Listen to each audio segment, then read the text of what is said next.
Anthropic launched a design tool and Figma stock dropped by 7%. Google's confirmed that 75% of their new code is AI generated. And the US Air Force ran its first AI assisted war game with 150 military planners. Three stories, all from this week. What's going on, everyone? So, my name is Rakul. Let's get straight into it. Anthropic launched a design tool called Claude Design. By market close, Figma's stock dropped by 7%. One product launch, 4 billion gone. So, Anthropic just launched something called Claude Design, and the story isn't really about the product. It's about what market did when the product is launched. Figma stock fell by 7% within hours. That's around $4 billion in the market value gone in one day. And this wasn't from a funding round or a competitor race. This was one product announcement. Here's what Claude Design actually does. So what you need to do is that you just describe what you want in plain English, a pitch deck, landing page, or mobile app. Claude builds the first version on a live canvas. Once it is built, you can actually refine it through conversation, inline comments, direct edits, or custom slides that Claude can generate on the fly. But the real move is what happens during the onboarding. Claude Design reads your code base, your existing design files, and builds a design system automatically. Your brand colors, your typography, your components apply to every project after that. So you're not briefing it like a new designer each time.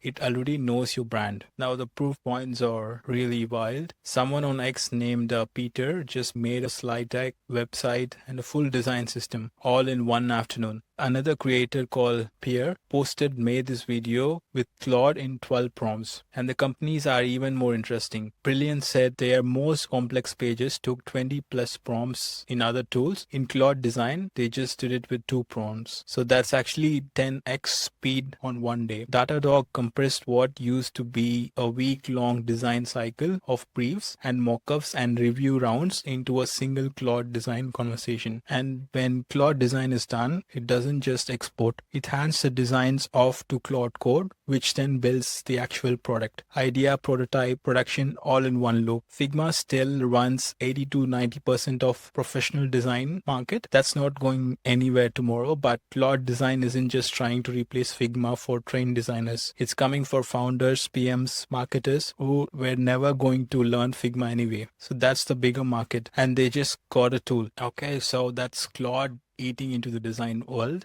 But the next story isn't about the tool replacing a tool. It's about what's happening when an entire engineering workforce starts shipping AI written code. One of the biggest software companies in the world just admitted that the most of their code isn't written by humans anymore, and they ship the chips to make it even faster. Sundar Pichai said something that most news outlets are not covering enough. 75% of their new code at Google is now AI generated, up from 50% 6 months ago. And you need to understand this. This isn't some messy code that gets cleaned up later. It's being approved by Google engineers and shipped to production. The engineers have essentially moved this into a new review role. The AI is doing the writing and humans are doing the validating. Now put that into a context. 6 months ago, they said 50%, and today they're saying 75%. That's a 25-point jump in half a year. And Google's workflow has changed too. Pichai actually described the recent code migration at Google that was complex 6x faster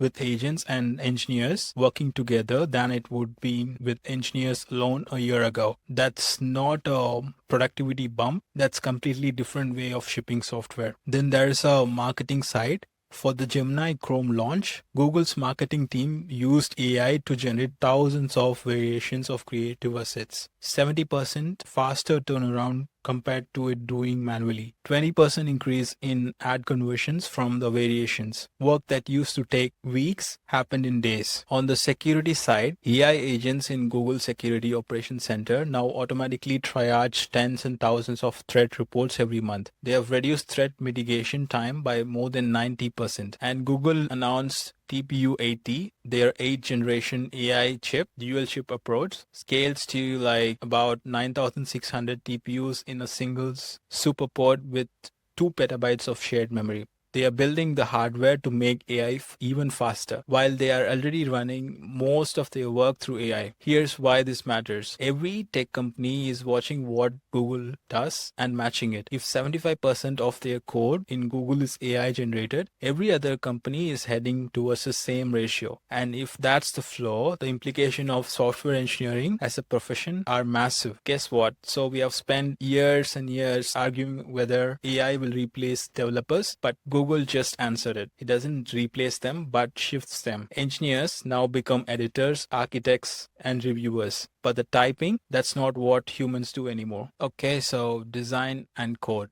Two industries where AI is clearly moving from a helper to doer. But the third story, this one is very different because it's not just happening inside a tech company. It's happening inside the US military, and the stakes are not design handoffs or code reviews. The stakes were war planning. The same AI technology running your chatbot is now being used by the US Air Force to run war simulations. The US Air Force just announced the first operational use of something called WarMatrix. It's your AI-powered war gaming environment, and it ran live at the G26 benchmark wargame in Virginia from March 13th to 27th. The exercise wasn't small. Over 150 participants took part, and Pacific Air Force's leadership, ally planners from coalition partners, military strategists. Together, they executed 24-hour game time moves. And guess what? The AI wasn't just sitting in the background and taking notes. WarMatrix used physics-based modeling to simulate real conditions, weather, logistics, supply chains, and so on. Then it used AI to make calls in real time on how each scenario should play out. Think about what that means. In traditional war game, human referees make the calls, but they look at the roles, the action taken, the context, and they rule on outcomes. WarMatrix is just using AI to do that live while the exercise is still running. And the purpose isn't just to play games. War games are how militaries stress test strategy before they need it in the real world. They reveal blind spots, surface assumptions, pressure test plans that look good on paper but break under execution. WarMatrix is designed to let military planners run scenarios they couldn't run with humans alone. They are